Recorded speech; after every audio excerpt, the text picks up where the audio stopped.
to do something and they have done the task. Because so I don't grade that police officers are so stupid. So you're suggesting, I mean, tasked by whom?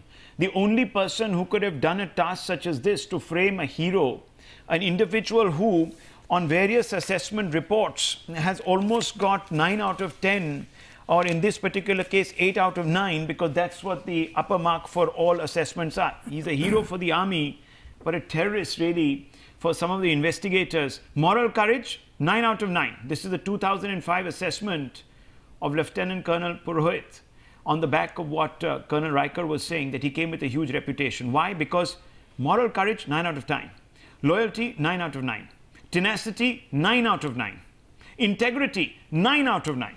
Dependability, 9 out of 9. And then this assessment was not a one-time assessment. In 2008, 3 years later, effectiveness, 8 out of 9. Leadership, 8 out of 9. Efficiency, 8 out of 9.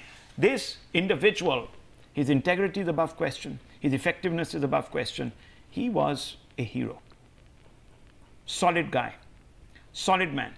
7 years of his life wiped out because Colonel Raikar says that the ATS was following instructions. Who gave these instructions, these diabolical instructions to frame a hero of the Indian Army? Big question.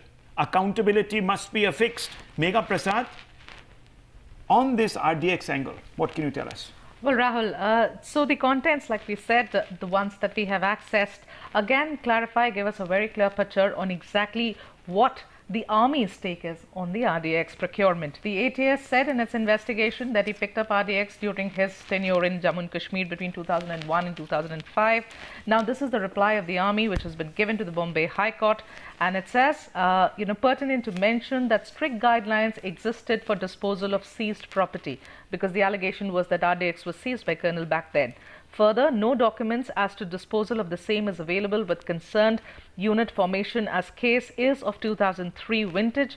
Furthermore, during 2001 to 2005, adequate security measures were in place at 216 Transit Camp, which ensured all vehicles, personnel and equipment all are checked thoroughly on arrival and prior to departure. However, a copy of reply has been given under RTI to... What does this mean? Very quickly. It just means, Rahul, that, the entire allegation of the ATS, that was the first agency that looked into or probed this entire case, was false. The Army here tells you and clarifies that there was no way in which he would have taken away the RDX from there. And it's a bizarre case. ATS says that he then kept it for 3 good years in his house and then used it in 2008. I mean, who would believe And that? where did this RDX disappear? Where did it disappear? Colonel Raikar, this is a complete mystery. I mean, yeah, absolutely. Go weigh in on it. Yeah. All of us use cooking gas. All of us know the risk involved in operating cooking gas, be it a pipe gas or a cylinder gas. Do we keep cylinder in our garage or bedroom? No. So Colonel Prasad Purohit, who is a trained officer, selected by UPSC, will he be stupid enough to carry RDX in his home or store in his home? Doesn't it sound something odd? So I don't believe, and I can vouch, in fact. He is not here, but I can vouch for it. No officer in Indian Army is that stupid to keep RDX at his home for 3 years.